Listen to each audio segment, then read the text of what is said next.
Momen Loli dan Nikita Mirzani pelukan dan akhiri perang dingin, kompak foto bareng adik. Detik-detik momen Loli bertemu dan memeluk Nikita Mirzani menjadi viral di sosial media usai perang dingin di antara keduanya.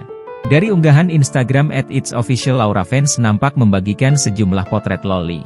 Seperti diketahui, artis Nikita Mirzani akhirnya berdamai dengan putri tercintanya Laura Meizani Mawardi alias Loli. Sempat tinggal terpisah, Loli kini sudah kembali ke pelukan sang ibu.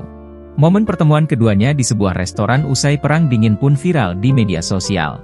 Terlihat, Loli tampil cantik mengenakan baju dan rok putih panjang, ia juga tampak berdandan simpel seraya mengurai rambutnya. Sementara itu, Nikita juga terlihat tampil simpel mengenakan celana jeans dan baju warna navy. Saat pertama bertemu mereka langsung berpelukan erat, Nikita terlihat mengelus-elus punggung putrinya.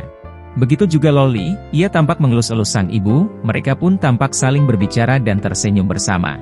Tak hanya dengan sang ibu, Loli juga langsung menemui kedua adiknya, ia tampak berfoto dan memeluk kedua adik laki-lakinya itu. Momen haru itu pun membuat warganet ikut senang tak karuan, bahkan banyak yang terharu dengan hubungan keduanya yang kini sudah membaik.